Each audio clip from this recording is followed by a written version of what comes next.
will determine not just how much business you have, but how much you enjoy the business that you do have.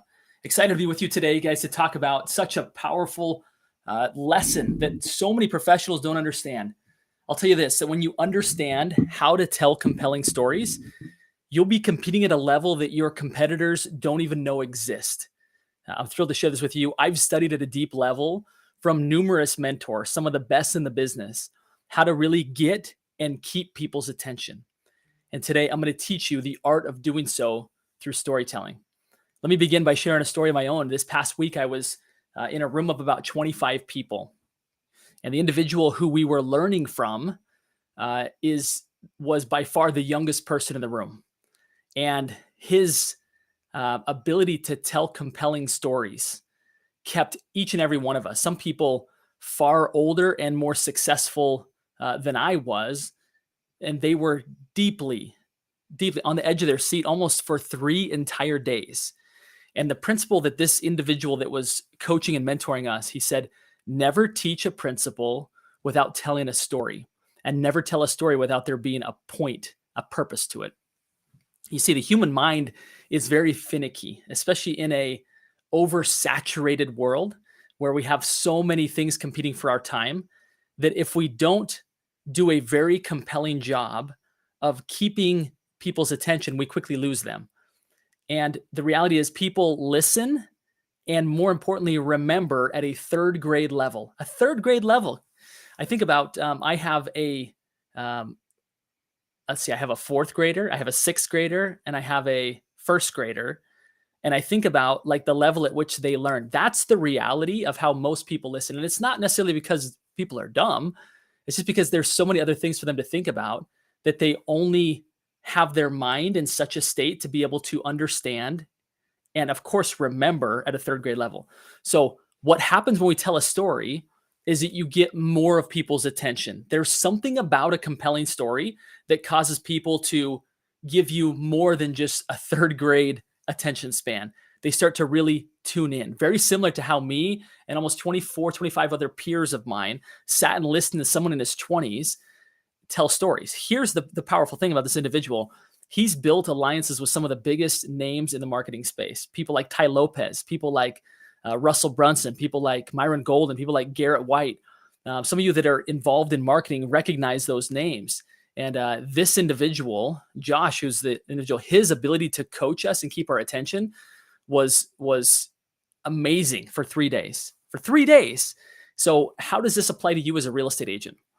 You in the real estate industry are competing with so many other people for attention. It's gotten easier for people to do videos. It's gotten easier for people to do podcasts. It's gotten easier for people to send out emails, for people to make phone calls. You have to get people's attention and make them want more from you. You have to make them want and feel very, very compelled to want to listen to what you have to say.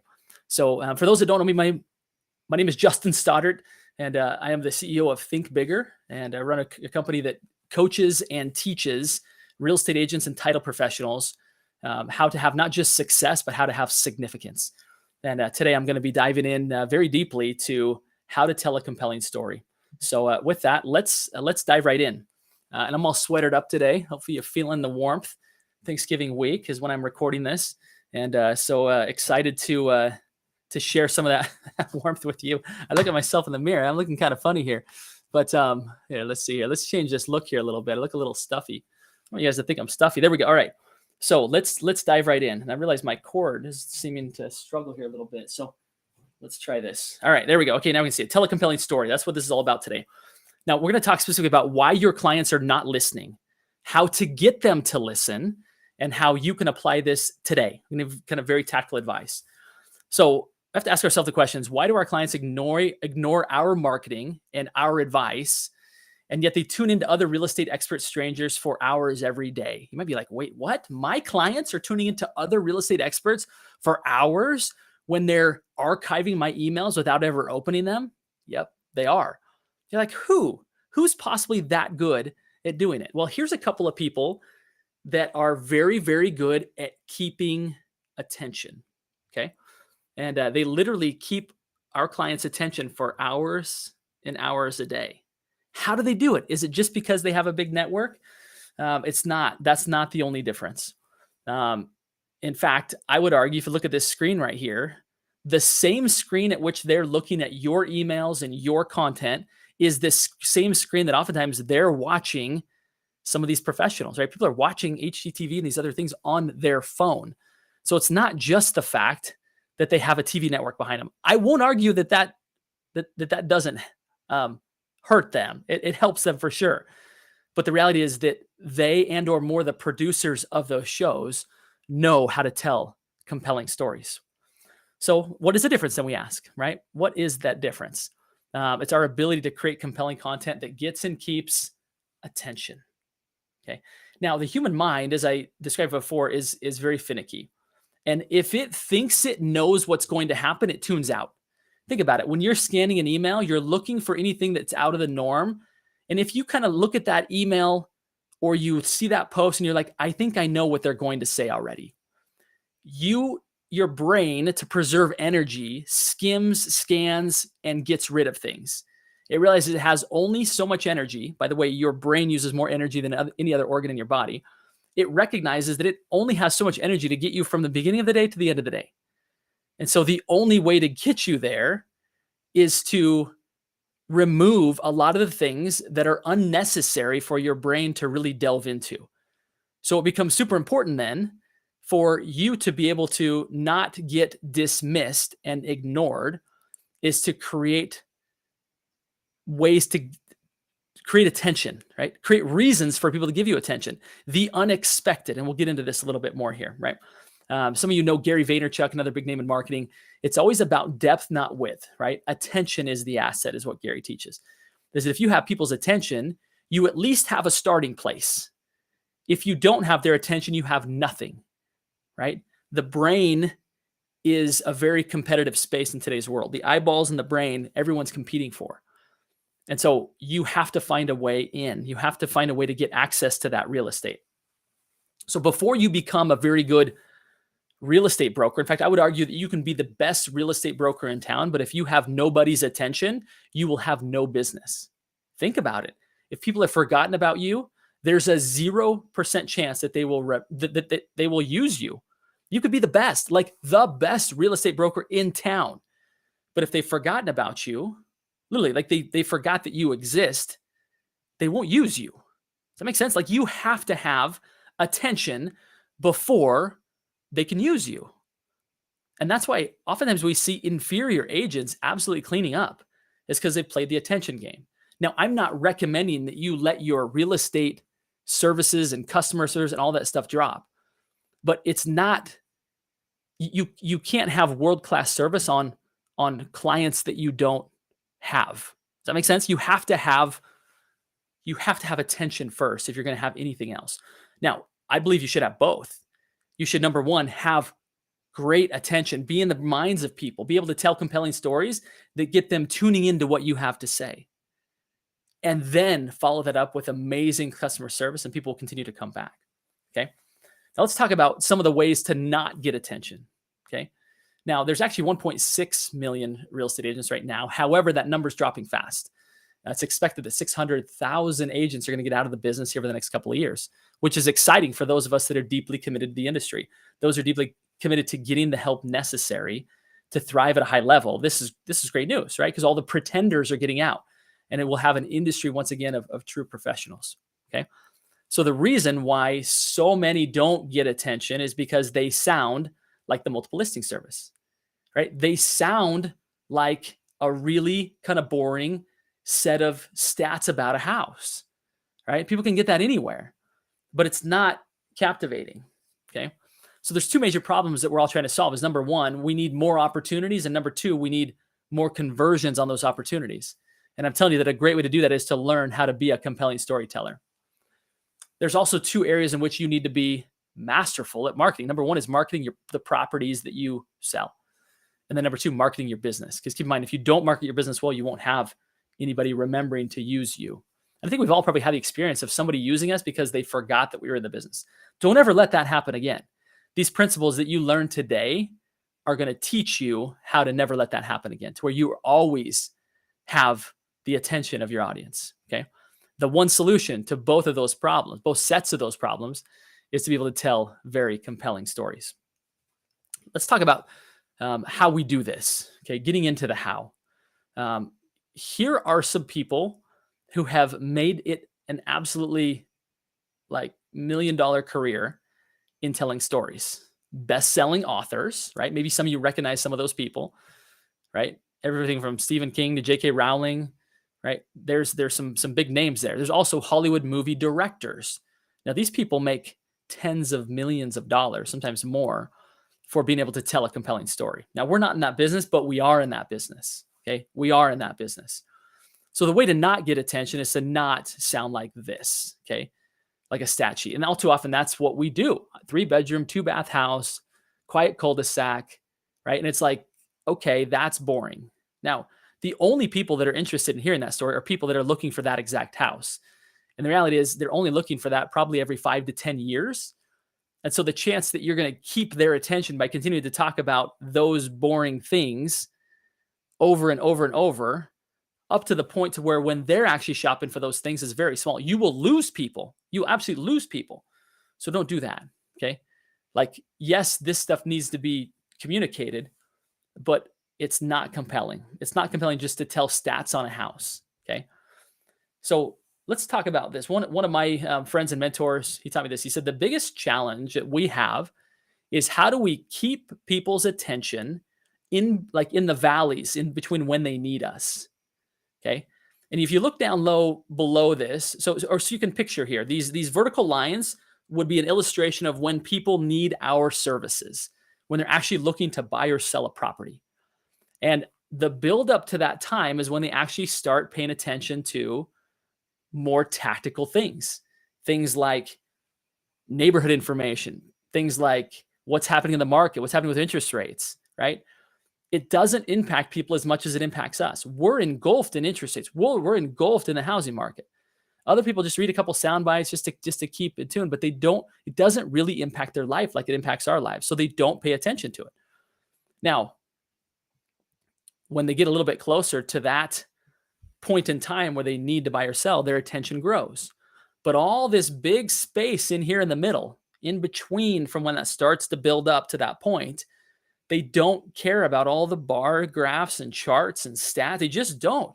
And if that's what you're focused on all the time, you're losing 98% of your audience, because 98% of your audience is not in that phase. Okay? They're just not interested in what that has to say. So your marketing should not look like this. Okay. Oftentimes we have heard the term 33 touch system, and it really becomes a 33 opportunities to unsubscribe because we are irrelevant. Right? Our inboxes are so bloated, we just don't have time to read stuff that isn't important to us. Think about the way that you go through your mail when it shows up at your house. You typically stand over a garbage can or recycle bin, and the people who send you personal notes or bills are the only things that make the cut, right? Or something that's hyper relevant to what you're thinking about right now. But 98% of that stuff ends up in the trash can, right? And so our inbox and even our newsfeed content and the things that we're talking about end up being the very same. Is that people are literally listening to us over a recycle bin and they're saying, you're gone, right? When it's a personal message, it's different. And when it's something that's required, like a request of us, like an obligation, obviously we'll listen to that. Okay, but outside of that, we really are playing a numbers game, a really low probability numbers game, and an expensive numbers game, because most people are not interested in the things that we're talking about. So let me tell you a bit of a story.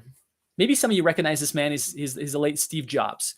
He was one of the original founders of Apple, and very much an engineering brain, right? One of the most amazing innovators, engineers the world has ever known.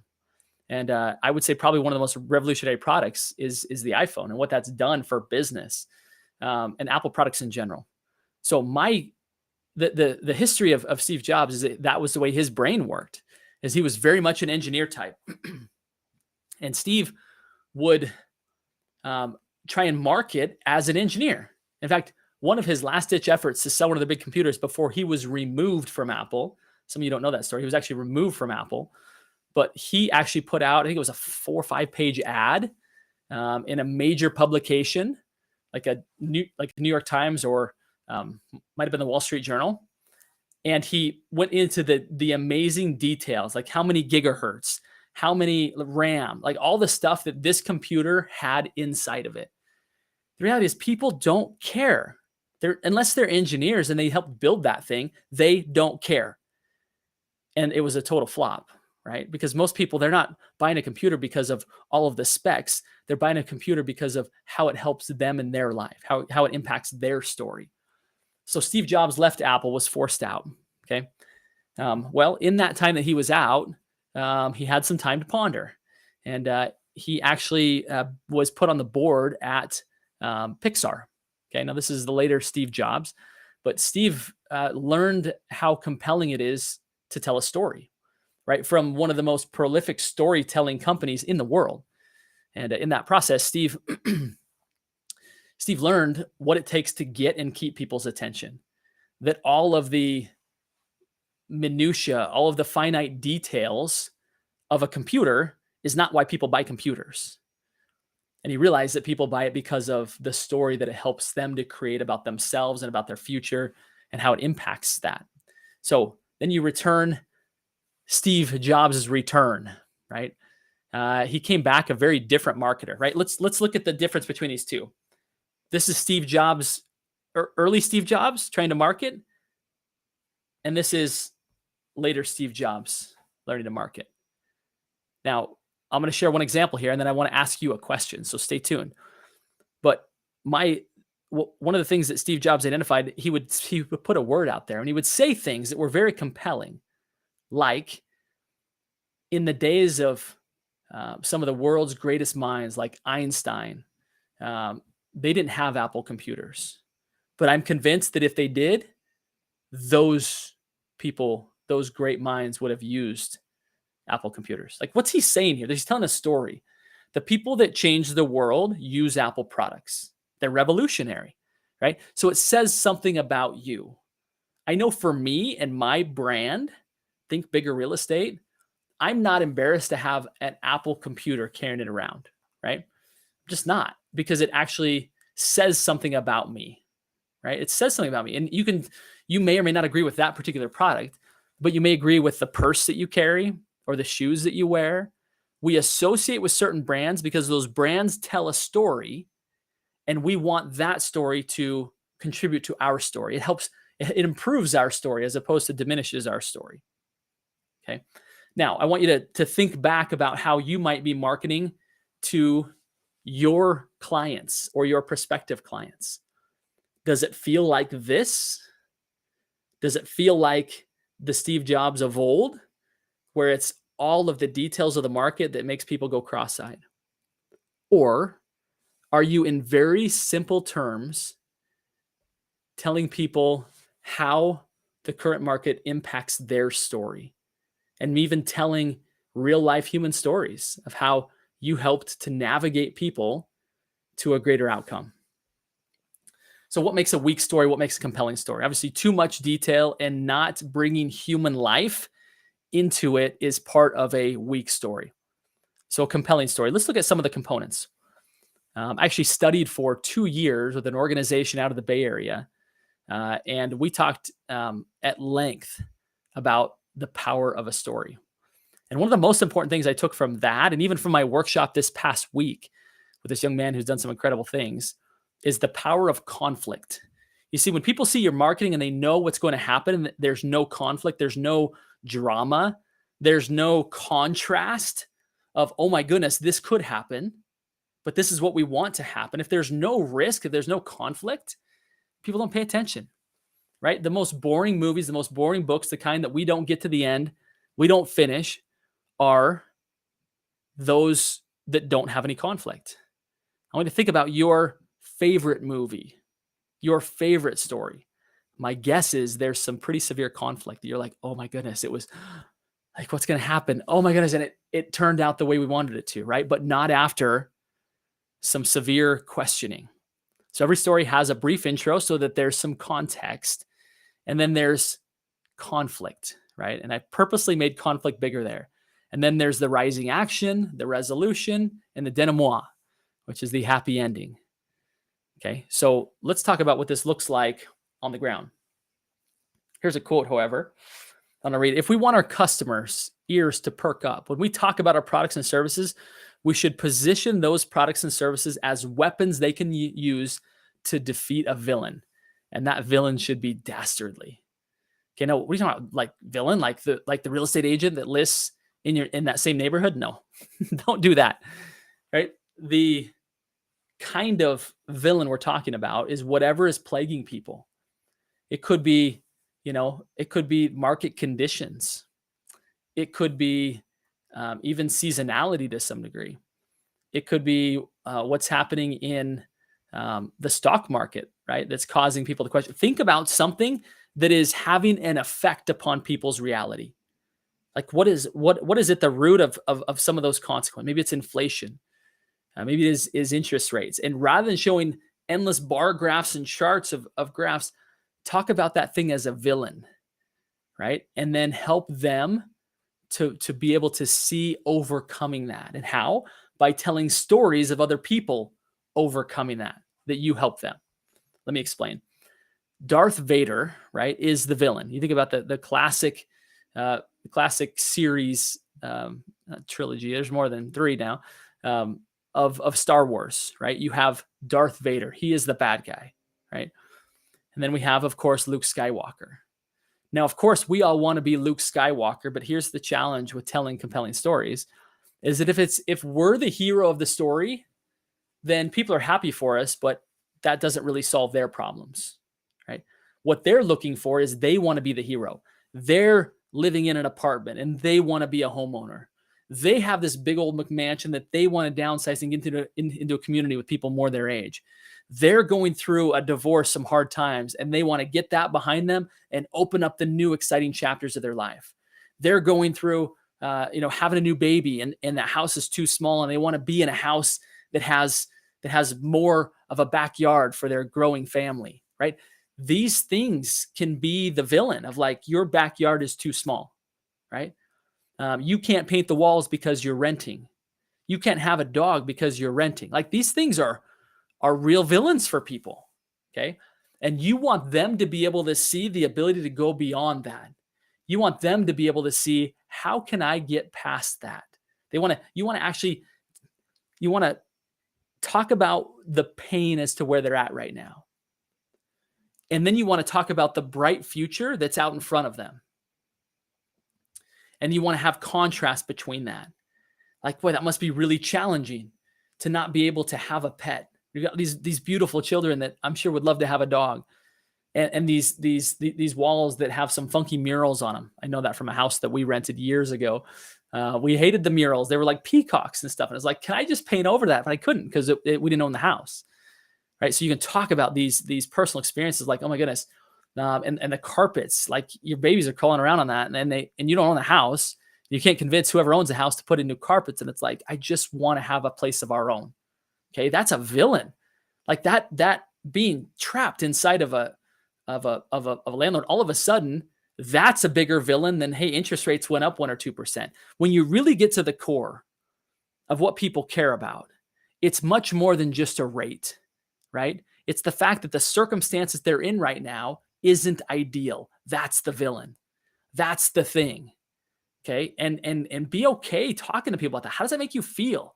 The more in a story that you can talk to people about, and how does that feel? Like what kind of emotions come up as you guys experience this, right? Or not being able to get up to the master bedroom because it's on the 2nd floor and you're sleeping in the guest room downstairs because your knees, it's just too hard on your knees anymore, right? Or somebody passed away and now you've got this estate and the family's kind of starting to bicker about what's going to happen with it. And you just want family to be at peace again. It's the holidays and you're feeling like there's this kind of feeling of people not being happy with each other. And that's not how your family is supposed to be, right? And it's a villain. We got to get rid of this house and get kind of everything distributed and move on, right? You can kind of start to paint, these villains, right? And that's the one side of the story, right? That's this is uncomfortable. This is not good. And then you say, let's talk about what it's going to be like when we help you find that house. right? When we get this inherited asset sold and the family back on the same page, how's it gonna feel? You excited about that? I'm excited. I'm committed to helping with that, right? But I can see, and you can kind of start to tell the story of, boy, this is where things are at. But keep in mind, this isn't going to be forever. This is what it's going to be like. This is where we're headed. Tell that story and ask more questions. And what will you do once you get into that home with a bigger backyard? Like, what do you see your kids do? You guys like play baseball? Do you play football? How fun will it be to have their friends over? You guys like having kids as friends over to play? Like you're exploring this story that's their ideal future, right? And you're letting them talk about it. And I'm saying like, hey, now, boy, I'll bet that's going to feel amazing to have that, right? So you've got the story of the past, which is not good. You've got the story of the future, which is this is Skywalker that just took on the dark side, right? And you guys did it. You've got a home in this market, right? That's so exciting, right? It's going to be so exciting to where you can see the contrast that, this is not good. And oh man, this is going to feel great, right? And then you position yourself as the Yoda. I can help you to become this guy, right? I can help you to become Skywalker. We do it all the time. We help people get out of this situation that's not good. And we help them get to this situation that's amazing. Right? And that's just what we do. And I've been doing it for a long time, right? You can kind of feel, right, how this Star Wars story can be very illustrative of what we're trying to accomplish. So you have to be asking yourself, where am I taking people? Without knowing at every potential customer we meet is asking us where we can take them. Okay. It's really hard to do that when there's no emotion involved. Keep in mind, the buying of a home is a very emotional process. And if we are not exposing that and letting people really kind of sit in those emotions, we're really missing out on a huge opportunity. Okay. This is where their most intimate moments in life will happen, where their kids will be raised, right? Where they'll spend time with loved ones. Like this is a unique thing, you guys. This is their one safe place on earth that's theirs and theirs alone. Like this is your job is very important and very special, very, very impactful. And we have to be ready, able, and willing, capable to tell the story of where we can take them, right? Exposing the discomfort of where they're at, showing the peace and the beauty of where they're headed. And then there you stand in the middle, stand ready to help them get from A to B. Albert Hitchcock, one of the great storytellers, a good story is life with the dull parts taken out. Oftentimes, many of the details can be kind of brushed over.